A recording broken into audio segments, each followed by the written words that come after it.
जय श्री ओम नमः सिद्धेभ्यः। जय श्री ओम नमः सिद्धेभ्यः। जय श्री ओम नमः सिद्धेभ्यः। ओंकार बिंदु संयुक्तम नित्यं ध्यायन्ति योगिनः। कामदं मोक्षदं चैव ओंकाराय नमो नमः। मंगलम भगवान वीरो मंगलम गौतमो गणी। मंगलम कुंद कुंदार्यो जैन धर्मोस्तु मंगलम। सर्वमंगल मांगल्यम सर्व कल्याण कारकम। प्रधानम सर्वधर्माणां जैनम जयतु शासनम। जैनम जयतु शासनम। जैनम जयतु शासनम। नमः श्री समय साराय स्वानुभूत्या प्रकाशते। चित्त स्वभावाय भावाय सर्वभावांतरे छिदे। जो निज भाव सदा सुखद अपनो करो प्रकाश। जो बहुविधि भव दुखन के करिए सत्तारण। सर्वज्ञ शासन जयवंत वर्ते। निर्ग्रंथ शासन जयवंत वर्ते। हे यही भाव विच्छिन्न रहता है मन में। सर्वज्ञ शासन जयवंत वर्ते। निर्ग्रंथ शासन जयवंत वर्ते। जय बोलो देव शास्त्र गुरु की जय।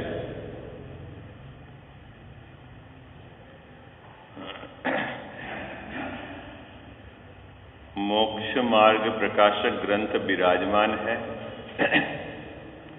तीसरे अधिकार के आधार से नियमित स्वाध्याय के क्रम में चारित्र मोहनी से, चारित्र मोह से जो इस जीव को दुख उत्पन्न होता है उसकी चर्चा चल रही है। संसार में उदय की विचित्रता, किसी भी प्रकार का उदय क्यों न हो, कर्म के उदय में ये जीव दुखी है। इस संसार दुख को समझाने के लिए टोडरमल जी साहब ने पहली अपेक्षा ली कि कर्म की अपेक्षा से जीव दुखी है। अपना जो प्रकरण चल रहा है कि चारित्र मोह के कारण जो इसके 25 प्रकार की कसाएं पाई जाती है, एक एक कसाय के आधार से ये जीव किस प्रकार दुखी होता है उसकी यहाँ चर्चा की। अपन ने अभी चारित्र मोहनी में क्या चर्चा की कि चारित्र मोहनी के जो 25 प्रकार की कसाएं हैं, 16 और 9, और एक एक कसाय के आधार से यह जीव संसार में दुखी होता है। ठीक है। अब ये सीधा सरल प्रश्न यह है कि जब एक एक कसाय से दुखी होता है तो जीव कसाय क्यों करता है ना? सीधी बात है ये तो। जब कसाय से ही जीव दुखी है तो जीव कसाय क्यों करता है? तब टोडरमल जी साहब ने कहा कि जब इसके कसाय का उदय होता है तब यह कसाय किए बिना नहीं रहते। तो क्या साहब कसाय का उदय हो तो जीव को हमेशा कसाय करना ही पड़े, ऐसा नियम है? ना, ऐसा नियम नहीं है। लेकिन इसके स्वयं के पुरुषार्थहीनता के कारण यह जीव कसाय रूप परिणमित होता है और उदय पर आरोप जाता है। उसी समय यह जीव कसाय से भिन्न पड़कर अपने स्वभाव की दृष्टि करे, लीनता करे तो वह भिन्न पड़ सकता है। इतनी ताकत, पावर इस जीव में विद्यमान है। कौन से जीव में विद्यमान है? हाँ, मुझ में। क्योंकि संगी की चर्चा चल रही है ना। असंगी के नीचे तो बाबूजी उनके पास तो पावर ही नहीं है पर्याय की अभी वर्तमान में। ठीक है। हमारे पास तो पावर है। ठीक है। वर्तमान पावर की बात कर रहे हैं और भव्य और अभव्य में टोटलिटी परिणमन की चर्चा है उसमें, है ना। तो अभी देखना जब यह जीव को चारित्र मोह का उदय होता है तो ये कसाय किए बिना रहता नहीं और कसाय रूप परिणमित होकर दुखी ही होता है। टोडरमल जी साहब ने एक सुंदर बात कही वहां पर, क्या कही कि जब ये कसाय रूप परिणमित होता है तो ये इस प्रकार विचार करता है कि मेरी कसाय के अनुसार यदि काम बन जाएगा तो मैं सुखी हो जाऊंगा। यह जीव उस प्रकार विचार नहीं करता कि मेरी कसाय मिट जाएगी तो मैं सुखी हो जाऊंगा। बात पकड़ में आ रही है आपको? दूसरी कितनी सुंदर बात कही, जब यह जीव कसाय रूप परिणमित होता है तो क्या विचार करता है बाबूजी कि मेरी कसाय के अनुसार यदि जगत में कार्य बन जाए, है ना, तो मैं सुखी हो जाऊंगा। और इसीलिए क्या मेरी कसाय का अभाव हो जाए तो मैं सुखी हो जाऊंगा, इस प्रकार का ये विचार नहीं करता। तो फिर क्या करता है, वे कसाय के अनुसार कार्य करने का निरंतर विचार करता है, उपाय करता है। अब टोडरमल जी साहब ने एक सुंदर बात कही कि साहब ये जब विचार करता है तो क्या सभी उपाय कर पाता है, और उपाय करता है तो क्या कसाय के अनुसार कार्य हो जाता है? ये तो बात बतलाओ आप, क्या बात कही, क्या कहा साहब, बात क्या कही कि जब ये ऐसा विचार करता है कि कसाय के अनुसार कार्य बन जाए तो मैं सुखी, और निरंतर विचार करके उसके अनुरूप कार्य करने का उद्यम करता है। तो टोडरमल जी साहब ने दो बात कही सुंदर, देखो उपाय करना भी भवितव्य के अधीन है और उपाय के अनुसार कार्य हो जाना ये भी भवितव्य के अधीन। क्या बात कही? दो बात क्या क्या हो गई? दो बात क्या हो गई? ये सब ग्रंथ में लिखा हुआ है, हो मैं कुछ नया नहीं बता रहा हूं, बस रिवीजन करा रहा हूं आपको। क्या करना है बाबूजी, एक तो उपाय होना, उपाय होना ये भी भवितव्य के अधीन है।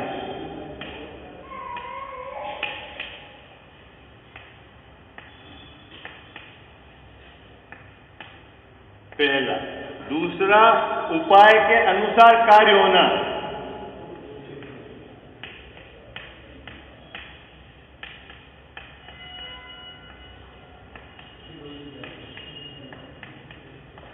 ये भी भवितव्य के अधीन है।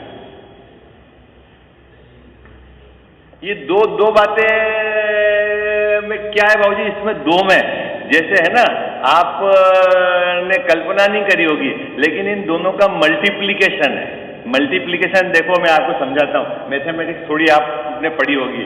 तो 0.001 में 0.001 का गुणा करेंगे तो संख्या बढ़ेगी कि घटेगी?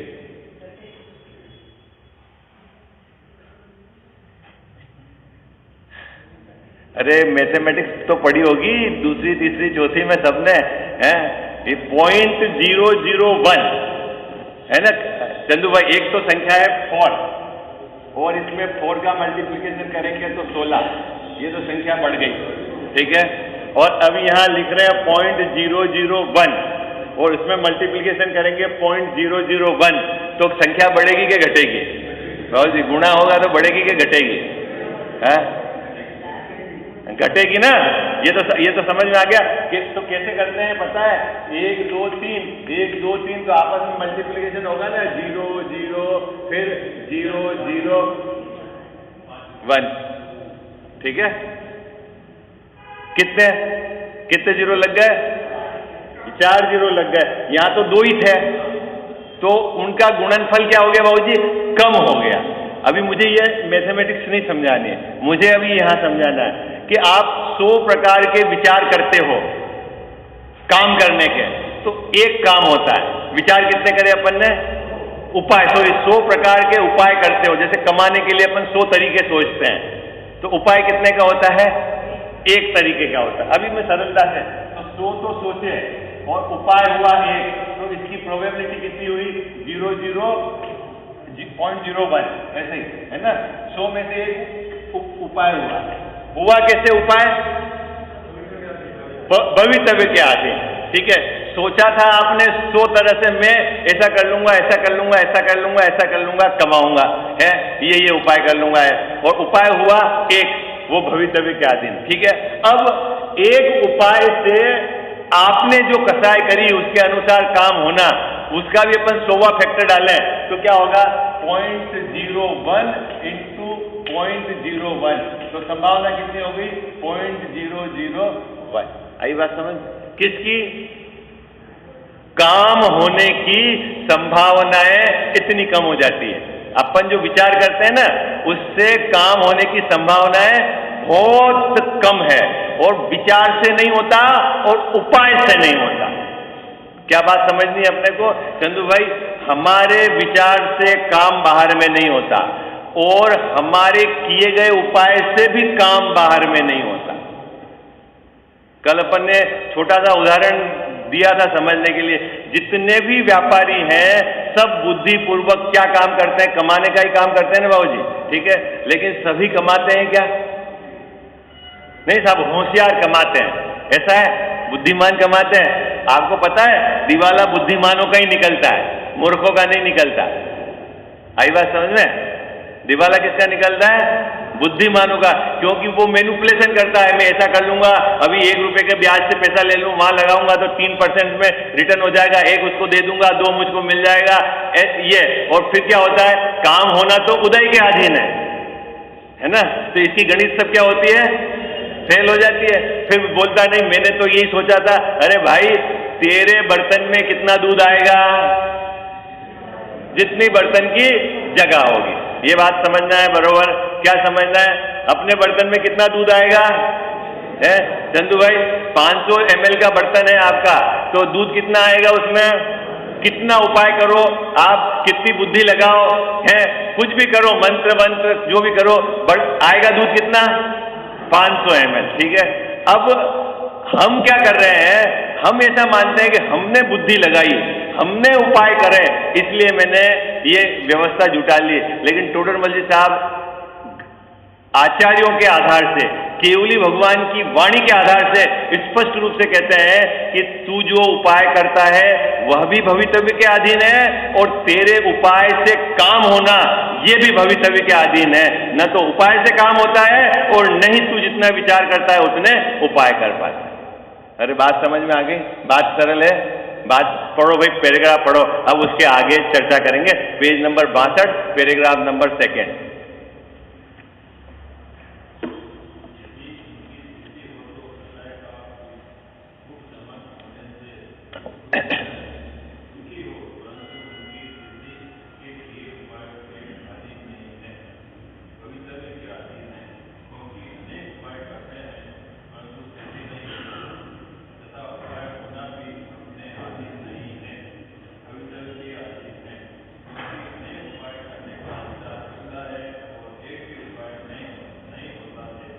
दो चीज भवितव्य के अधीन हो गई बाबूजी, एक तो उपाय करना भी भवितव्य के अधीन है, और उपाय के अनुसार काम हो जाना भी भवितव्य के अधीन। आई बात समझ में। और टोडरमल जी साहब ने कितना सुंदर समझाया यहाँ पर कि 1000 तरह की प्लानिंग करता है और एक भी तरह का काम नहीं कर पाता, तो इसकी प्लानिंग बेकार हो गई। और एक काम कर पाता है और उससे भी नुकसान हो जाता है। भैया अपन में 100 तरह का व्यापार करने का सोचा, और जब इंजीनियरिंग करके निकले, अब बहुत ये भी कर लें, ये भी कर लें, नौकरी भी कर लें, ये भी धंधा कर लें, ये भी धंधा कर लें, हैं, और काम कर पाए कितना, एक, और एक काम में भी जरूरी थोड़ी है कि मुनाफा हो जाए, तो मतलब उपाय होना भी भवितव्य के अधीन है, और उपाय के अनुसार कार्य होना भी भवितव्य के अधीन है। कुल मिलाकर इसकी संभावनाएं कैसी हो गई, मल्टीप्लिकेशन करके, है ना। और अपन फालतू फैलते हैं, काम तो हुआ उदय के अनुसार, और फैलते हैं कि मैंने कैसे जमाया मैं ही जानता हूं बाबूजी, नहीं, कैसे जमाया है, पूंजी थी नहीं, दुकान थी नहीं, मकान किराए का था, और पैसे ऐसे लाए, ऐसे हमने दिया उधार, ऐसा करा, ये फालतू फैलता है। कौन फैलता है, अरे बोलो ना, जीवनी में, हाँ, हर फील्ड में ऐसा ही है? हाँ, वो कोई तीसरा आदमी फैल रहा है, मैं फैलता हूं, ऐसा। हाँ, अरे बात समझ में आती कि नहीं आती है? सुनने में अच्छी लगती है, अंदर में उतारना है। आई बात समझ में? बारंबार विचार कर, बहुत मेहनत करी हमने, बहुत मेहनत करी, ऐसा करा वो करा, कठिनाई नौकरी करी, रात में सिला, ये करा, वो बड़ी मुश्किल में पैसा बनाया। अच्छा, मतलब तू उपाय कर सकता था तो इतना घटिया क्यों उपाय करा कि 24 घंटे तेरे को मेहनत करनी पड़े? सरल भी उपाय कर लेता ना पैसा कमाने के लिए। आई बात पकड़ में आई आपको? क्या कहना चाह रहे हैं टोडर मल्लिक साहब? बाबूजी, यदि तेरे को 24 घंटे मेहनत करके तूने पैसा कमाया तो इतना घटिया उपाय क्यों करा? कोई सरल उपाय कर लेता पैसा कमाने के लिए। अरे भाई, उपाय होना भी तेरे हाथ में नहीं है और उपाय से काम होना भी तेरे हाथ में नहीं। तो बात पकड़ में आ रही है? अरे कुछ बात समझ में आ रही है कि नहीं आ रही है? ये गहरे हैं, मिथ्यात्व की जड़ें बहुत गहरी है ना? और उसका होता काम अब उदय के अनुसार है और फैलता ये है, दिखाता है कजाव साहब। देखो साहब, मैं जब आया उदयपुर में, गांव से कुछ भी नहीं था और ये सब आपके आशीर्वाद से, देखो एक मकान है, एक फैक्ट्री है, एक ऐसा है। किसके आशीर्वाद से है बाबूजी? है क्या बताना चाहता है? बताना क्या चाहता है साहब? मैंने मेहनत करके कमाया है। किसने कमाया है चंदू भाई? अरे बोलो। हाँ, मेहनत से तो कमाने वाले तो ठेला ही चला रहे हैं। आई बात समझ में? पैसा तो भाग्य के उदय से आता है ना? हाँ, चलें आगे। यहां तक बात समझ में आ गई? क्या बात समझ में आ गई? इस पैराग्राफ की विषय वस्तु क्या है? इस पैराग्राफ की विषय वस्तु यह है कि उपाय होना भी भवितव्य के अधीन है और उपाय किए और काम हो जाना वो भी भवितव्य के अधीन है। 1000 विचार करो और दुकान खुल जाए, ये भी भवितव्य के अधीन है, और दुकान खोल लो और कमा लो, ये भी भवितव्य के अधीन है, आपके अधीन नहीं। बात पकड़ में आ गई? चले? हाँ, तो फिर साहब, तो फिर कैसे होगा? हमने तो ये मान के रखा है कि कसाय के अनुसार कार्य हो जाएगा तो मैं सुखी हो जाऊंगा, और काम तो कसाय के अनुसार इतनी सारी कॉम्प्लिकेसी कर दी। अब टोडर मल्लिक साहब कहते हैं, भाई किसी काल में ऐसा भवितव्य हो गया कि तूने उपाय कर लिया और किए उपाय से काम हो गए। क्या होगा बाबूजी? किसी काल ऐसा हो गया चंदू भाई कि अपन ने 100 विचार करे और एक काम हो गया है, और उस काम से फिर आपके पैसे आने का योग था, पैसे भी आ गए। अभी फैलता कौन है? बाबूजी फैलता कौन है? जीव फैलता है।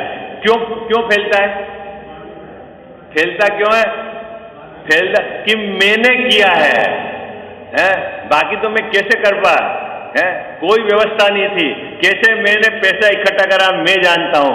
कहां से मैं उधार लाया, किन किन को मैंने ब्याज दिया, कैसे मैंने धंधा जमाया, दिन रात नहीं देखी, सर्दी बारिश नहीं देखी, और अजीत भैया क्या करा मैंने? पैसा कमाया। और टोडर मल्लिक साहब कह रहे हैं ये भवितव्य के अधीन है, और ऐसा होना भी काकताली न्यायवत है। आई बात समझ में? कभी कभी किसी जीव के हो जाता है। आई बात समझ में? ये बात अभी अगले पैराग्राफ में बताएंगे। क्या बताएंगे? कि कसाय के अनुसार कार्य होना है ना, कभी कभी हो जाता है, लेकिन उससे भी जीव सुखी नहीं है, क्योंकि अपने को यहाँ संसार दुख का चित्रण कर रहे, समझाना है। ठीक है, चलो पढ़ते हैं 62 नंबर पैराग्राफ, तीसरा। तथा काकताली न्याय से, ये काकताली न्याय क्या है? पेड़ से फल गिरना हो और कौवे का उड़ के जाना हो और फल मुंह में आ जाना हो। सरल है कहां बाबूजी? कौवा उड़ के जाए और पेड़ से फल का गिरना हो अपने आप और उसके मुंह में आ जाना, सरल है चंदू भाई? है नहीं है? इसके बहुत सारे अलग अलग अपेक्षा से न्याय में समझाते हैं। कोई तो ऐसे कि पेड़ से गिर रहा हो, वो सुई लेके जा रहा हो, उसमें निकल, मतलब महाकठिन काम है। क्या कठिन काम है? महाकठिन काम है कि अपन ने सोचा हो और बाहर में ऐसा काम हो जाए। सोचते तो कसाय 25 प्रकार की, और 25 प्रकार की कसायों का हर के 50-50 पक्ष अपन सोचते हैं, है ना। मान कसाय में ऐसा मान हो जाए, घर में इज्जत रहे, समाज में इज्जत रहे, है ससुराल में इज्जत रहे, नौकर हमारी इज्जत करे। कहाँ कहाँ अपन अटके हुए बाबूजी? मान कसाय से, मायाचारी से, जगह जगह अपन मायाचारी करके कार्य सिद्ध करना, इतना तो हमारा विचार चलता है। और उपाय कुछ ही कर पाते हैं और काम है नारायण। 2 कौड़ी का आदमी तू मेरे को नहीं जानता। अरे भाई साहब, किसके आधार से तू अपनी पहचान बना रहा है? वो तू उसकी पहचान भी किसके आधार से बना रहा है और अपनी पहचान भी किसके आधार से बना रहा है? पैसे के आधार से बनाता ना, पैसे के आधार से, मकान के आधार से, गाड़ी के आधार से। बाबू जी, ये मैंने एक नीति का वाक्य नहीं सुनाया था कि जो धरती है ना, धरती हंसती है किसको देखकर? राजाओं को देखकर हंसती है। राजा खुश होता है, आज मैंने अपना साम्राज्य बढ़ा दिया, ये क्षेत्र बड़ा कर दिया, उसको हरा दिया, उसको हरा दिया, और वो राजा को देख के हंसती है। मूर्ख, तेरे जैसे कितने ही राजा यहाँ से चले गए, चक्रवर्ती चले गए, मैं किसी की नहीं हुई, तू किस चक्कर में पड़ा हुआ है? कौन है? अपन मकान को देखकर हंसते नहीं है? कैसा कैसे बड़ी मुश्किल में मेरा बनाया, और मकान अपने को देख के हंसता है। मूर्ख, तेरे जैसे तो कितने मालिक यहाँ से चले गए हैं, नहीं चले गए बाबूजी, है? और कोई मालिक हुआ नहीं। अब गलतफहमी किसको है? किसको है गलतफहमी? हाँ, उसको गलतफहमी है कि मैं इसका स्वामी। ऐसा ये नीतिकार है, नीतिकार। ऐसे तो बहुत अच्छी अच्छी बातें नीति में है। उसका आप समय रह के, जब भी आपको ऐसा होता है ना कि दिन में अपने को भारी बात नहीं समझ में आती, तो पढ़ो ना आप नीति के, हैं? टीवी मत देखो, विकथा मत करो, हैं? सरल है नीति के, हैं? चले आगे। अभी क्या कहते हैं? काकताली न्यायवत। काकताली न्यायवत मतलब कौवे का उड़ना हो, फल का गिरना हो और उसके मुंह में आ जाना हो। कितना कठिन काम है, बहुत कठिन काम है। उसी प्रकार इस जीव का जैसा प्रयोजन हो और वैसा ही उपाय हो जाए और उससे कार्य की सिद्धि भी हो जाए। कितना कॉम्प्लिकेट है बाबू जी। अपने को ऐसा लगता है कि साहब नहीं देखो, हमने सोचा था ना फैक्ट्री डालने की, और फैक्ट्री डाल दी। और आपको बताऊं, सोचा तो हमने इससे बहुत ज्यादा था। आई बात समझे? इतना नहीं सोचा था, सोचा तो हमने बहुत ज्यादा था, है कि पूरे इंडिया में एक अपनी जैसी फैक्ट्री हो, लार्सन और ट्रूबो को टक्कर दे। काम कितना हुआ? है? लेकिन जगत के जीव समझते नहीं है। जगत के जीव समझते हैं देखो ऐसा सोचा हुआ काम कर दिया। अरे सोचा हुआ काम बहुत 1% भी किसी के नहीं होता है। आई बात समझ में? क्या सुशील भैया, होता है कि नहीं सोचा हुआ काम? 1% भी नहीं होता है, क्योंकि जितना सोचते हो उसमें से तो 1% का तो उपाय नहीं कर पाते हो आप, और जितना उपाय करते हो उसमें से 1% काम नहीं होता है। और होना भी दोनों केस उदयाधीन है, आपके हाथ में नहीं है। सबसे बड़ी बात तो यह कि जो चीज आपके हाथ में नहीं है और अपन उसके लिए परेशान है। अजीत भैया, अपने हाथ में नहीं है, किसके हाथ में है? भवितव्य के हाथ में। बस ये बात आपने को पिक्चर में बैठ जानी चाहिए, है? पिताजी रहते हैं ना बाबूजी, 2 भाइयों का विवाद हो, पिताजी बहुत परेशान है, नालायक समझते ही नहीं है। अरे इतना समझाया उसको, इसको इतना समझाया, इसको ज्यादा भी दे दिया, इसको कम भी कह दिया, इसकी ये व्यवस्था जुटा दी, लेकिन समझते ही नहीं है। लेकिन भाई पिताजी नहीं समझते हैं कि इनके उदय की विचित्रता ऐसी है, उनको ये समझाओ कि तू उदय से भिन्न पड़। लेकिन पिताजी भी क्या समझाते हैं? क्या समझाते पिताजी भी? है? कौन समझ रहा है? पिताजी समझ रहे हैं कि दोनों बच्चे समझ रहे हैं? कौन समझ रहा है ये बताओ? अरे तीनों ही नहीं समझ रहे हैं। पिताजी का ही समझ रहे हैं। पिताजी क्या समझ रहे बाबूजी? वो दोनों को प्रेम से रहना चाहिए। पिताजी नहीं समझ रहे कि उदय की विचित्रता है? पिताजी समझ गए? नहीं समझे। और बच्चे तो ना समझेंगे क्योंकि दो उदय से जुड़े हुए हैं। पिताजी समझे क्या? नहीं कह जाओ सर।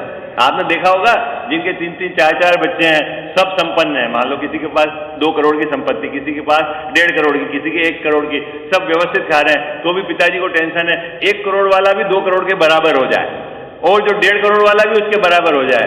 तो नहीं बाबूजी, नहीं चलता ऐसा, चलता है ना। अभी अब तो कौन समझदार है? पिताजी बहुत समझदार है, देखो सबको बराबर रखना चाहते हैं, ऐसा है? अरे बोलो ना, है पिताजी समझदार नहीं है? समझदार है कि नहीं पिताजी, ये बोलो। अरे मेरा प्रश्न का उत्तर दो, पिताजी समझदार है कि नहीं ये बताओ आप। नहीं है ना? क्यों नहीं है समझदार? क्यों नहीं है काका जी समझदार? अरे तू बराबर करना चाहता है और उदय भिन्न है, तू कहां पागलपन में बड़ा अटका हुआ है? हाँ, तू उदय की विचित्रता का विचार कर है और अपने मनुष्य भाव को सार्थक करना है तो तू भिन्न पड़ जा। वहां का माथा मार रहा है जहां तेरे विचार से तेरे उपाय नहीं होते, उपाय से काम नहीं होता, वहां का अटका हुआ है तू, है कहां परेशान हो रहा है? उल्टा हो जाएगा। हाँ, और ये टाइम पूरा हो जाएगा, है नहीं?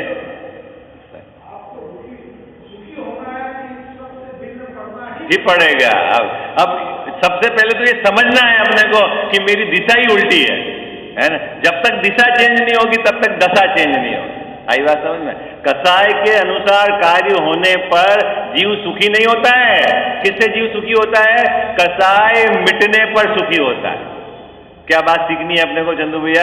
इसलिए अपन बहुत धीरे धीरे इसको घोट रहे हैं। क्या सीखनी है अपने को? कसाय के अनुसार कार्य होने पर जीव सुखी नहीं होता है और कसाय के अनुसार कार्य होने में बहुत सारी कंडीशन है, ठीक है? और सुखी होना है तो जीव के पास पावर है। क्या पावर है? कि वो जीव कसाय से भिन्न पड़े तो सुखी हो जाए, काम खत्म है।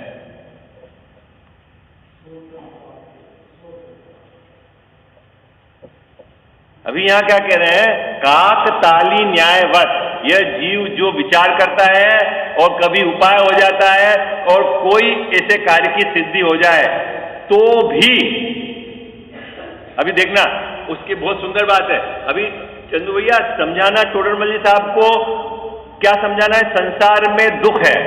अभी समस्या यह है कि चलो साहब हमारे को कसाय है, कसाय का दुख है, हम नहीं समझते, लेकिन कसाय के अनुसार काम हो जाए तब तो सुखी ना।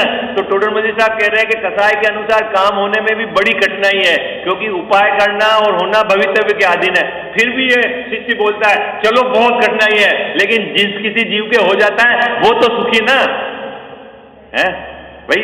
चलो हमने मकान बनाने की सोची, न तो हम उपाय कर पाए और नहीं बना पाए खजावत साहब, तो हम दुखी ही है। लेकिन जिसने सोची उसने उपाय भी कर लिया और उसका बन भी गया, वो तो सुखी ना बाबूजी।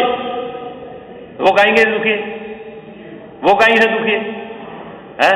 अब टोडरमल साहब कह रहे हैं भाई वो सुखी नहीं, वो भी दुखी है। कैसे दुखी है समझो आप, देखो क्या कह रहे हैं। उसके कार्य की सिद्धि भी हो जाए। किस कार्य की सिद्धि हो जाए? जैसा उसने सोचा था और भवितव्य में वैसा होना था, इस प्रकार कार्य की सिद्धि हो जाए तो उस कार्य संबंधी किसी कसाय का उपशमन हो जाए। मतलब मकान बनाने के संबंध की जो इसको कसाय चल रही थी वो तो अभी समाप्त हो गई, लेकिन परंतु वहां रुकाव नहीं है। रुकाव नहीं है मतलब जैन साहब फिर अब ठहर गया, बस अब काम खत्म। नहीं साहब अभी तो फर्नीचर बनाना है, नहीं अभी तो पर्दे लगाने हैं, अभी नहीं पास का मिल जाए तो भी ठीक रहे, क्योंकि यहाँ गाड़ी की पार्किंग हो जाएगी। नहीं बाबूजी ये छोटे वाले बालक की भी व्यवस्था, कहाँ रुका हुआ है? रुका कहाँ है? और मान लो दो बच्चों के दोनों के मकान हो जाए तो ये सोचता अरे दोनों के एक एक और हो जाए तो उनके किराए की भी आमदनी हो जाए, कुछ करना नहीं पड़े। चंदू भाई रुका कहाँ है ये तो बताओ, रुके कहाँ ये जीव है? कहाँ रुकता है?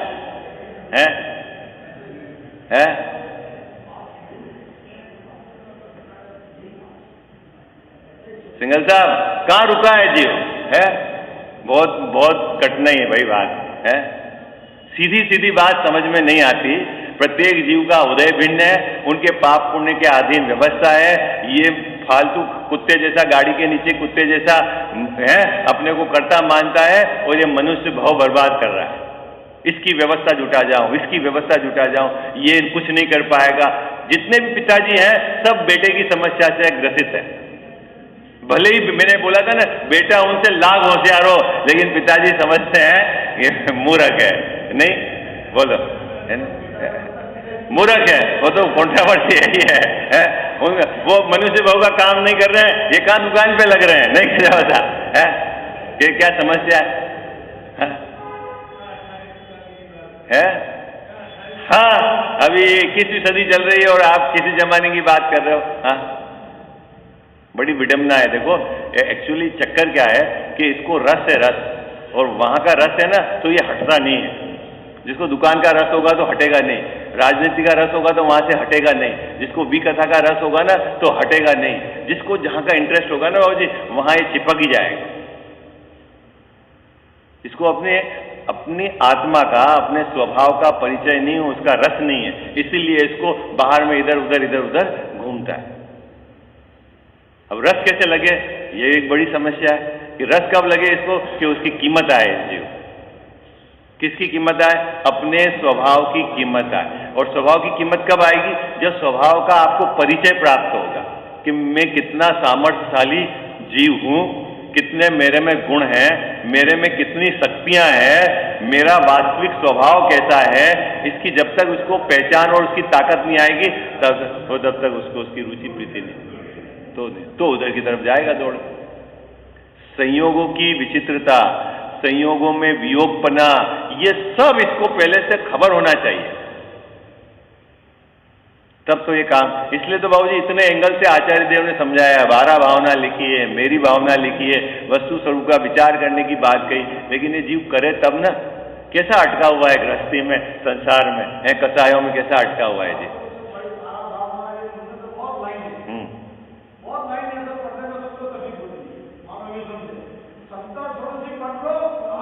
बिल्कुल सरल है वो, बहुत सरल है। हिंदी की पंक्तियां हैं, आप पढ़ो, बहुत सुंदर है, और पढ़ने के बाद गुनगुनाओ और विचारो याद करके कि वस्तु स्वरूप क्या है भाई, वस्तु है। चलो अब आगे क्या कहते हैं? तो उस कार्य संबंधित किसी कसाय का उपशमन हो, है ना। मकान बनाने का था कसाय, वो हो गया मान लो उदय के अनुसार, लेकिन टोडरमल जी साहब कह रहे हैं ऐसा होने पर भी रुकाव कहां है? रुकाव कहां है? रुका कहां है कि चलो बस अब टॉपिक क्लोज है भैया, हमने अभी हमारे जीवन की आवश्यकता कितनी है जैन साहब? 20,000 रुपए। अब आपके 30,000 रुपए की आमदनी फिक्स डिपॉजिट है, तो रुक गया क्या? अरे क्या पता कल बैंक डूब जाए तो, अरे ब्याज की रेट घटती जा रही है, मर जाएगा तू मालूम नहीं है, और ये सामग्री यही रह जाएगी। तो तू रुका कहां है? रुका कहां है बोलो? नहीं रुका ना। कह साहब कहां रुका? यही टोडरमल साहब कहते हैं वहां रुकाव नहीं होता है भाई, रुक जाए। आप देखना सबने ये सोच रखा है कि ये काम होते ही मैं बस अब निवृत्त हो गए, सब निवृत्त हैं, हो गए चंदू भाई निवृत्त, भाई एक बार मकान बन जाए तो निवृत्त, नहीं बच्चे की शादी हो जाए तो निवृत्त, फिर निवृत्त है, हाँ फिर है। बड़ी समस्या है क्योंकि रुकाव नहीं है। चक्कर यह है, टोडरमल साहब ने कितना सुंदर शब्द लिया, रुकाव कहीं नहीं है। अरे रुकेगा कौन रुकेगा? अरे खुद को रुकना पड़ेगा, खुद को वहां से हटना पड़ेगा भाई। जगत से तेरे को खुद को हटना पड़ेगा, रुचि तोड़नी पड़ेगी जगत की, और स्वभाव की रुचि करता हुआ उधर की तरफ झुकना पड़ेगा, तब तो काम होगा। कौन रोकेगा इसको? है एक कसाय से काम हो गया तो फिर दूसरी कसाय से भी काम होए, तीसरी कसाय से भी काम होए, रुकाव कहां है? देखो कितनी सुंदर बात कही। परंतु वहां रुकाव नहीं होता। जब तक कार्य सिद्ध नहीं हुआ था तब तक तो उस कार्य संबंधी कसाय थी, है ना। जब तक मकान नहीं बना था तो मकान बनाने का मकान, और बनने के बाद क्या हुआ कि जिस समय कार्य सिद्ध हुआ उस समय अन्य कार्य के संबंधित कसाय चालू हो जाए। रुका कहां है? रुका कहां है? बोल है? व्यापार करता है बाबूजी तो सोचता है कि 1 लाख रुपए की पूंजी कमा लूं तो बहुत है, फिर जब वो 1 लाख कमाने लग जाता है फिर बंद कर देता है। चंदू भाई फिर क्या सोचता है? अरे यार जब बहुत कॉम्प्लिकेटेड 2 लाख हो जाए तो ठीक है, फिर जब 2 हो जाते हैं तब है। और मान लो आपको बताए बाबूजी, जिनके जितना खर्चा है उतना कमाए हो ना, वो तो व्यवस्थित चलते हैं, उनके कम परेशानी है। और जिनके खर्चा कम हो और कमाई ज्यादा हो ना, उनके परेशानी और ज्यादा है, क्योंकि साल के 20-25 लाख बच रहे हैं, फिर उसको कहां लगाऊं? नहीं समझ में आई आपको? अभी आप सोचो कि आपके पास हर साल 25-30 लाख रुपए 50 लाख आ जाते हैं, फिर क्या होगा बाबूजी? कहाँ लगाऊं? और फिर जहां लगाऊंगा अरे वो खा तो नहीं जाएगा। अरे मूर्ख, तू भिन्न पड़ा है, अभी जो काम करना है वो तो करता नहीं है, कहाँ अटक गया है? रुकाव नहीं है, रुकाव। समझे आप बात? केदाव साहब, रुकाव नहीं है। रुके कैसे? अरे जो मिला है उसमें संतोष रखकर अपने कार्य की तरफ चल जावे कि मुझे मेरी इस मनुष्य पर्याय में सम्यक दर्शन ज्ञान चारित रूप परिणमित होना है, ये मेरा एंगल है, तो तू रुक पाएगा। और अगर तू उधर ही कुछ मैनिपुलेशन में लगा है तो कभी नहीं रुक पाएगा। हाँ, चलो भाई, विशेष चर्चा अपन कल करेंगे। चरणों में आ पड़ा हूँ हे द्वादशांग वाणी, मस्तक झुका रहा हूँ हे द्वादशांग वाणी। मिथ्यात्व को नसाया, निज तत्व को बताया, आपा पराय भाषा हो गया भानु के समानी। षड द्रव्य को बताया, स्याद्वाद को जताया, भवफंद से छुड़ाया, सच्ची जिनेन्द्र वाणी। रिपुचार मेरे मग में, जंजीर डाले पग में, ठाड़े हैं मोक्ष मग में, तकरार मोसो ठानी। दे ज्ञान मुझको माता, इस जग से तोड़ू नाता, होवे सुदर्शन साता, नहीं जग में तेरी सानी। चरणों में आ पड़ा हूँ हे द्वादशांग वाणी, मस्तक झुका रहा हूँ हे द्वादशांग वाणी। जा वाणी के ज्ञान ते सूझे लोकालोक, सो वाणी मस्तक चढ़ो सदा देत हूँ धोख।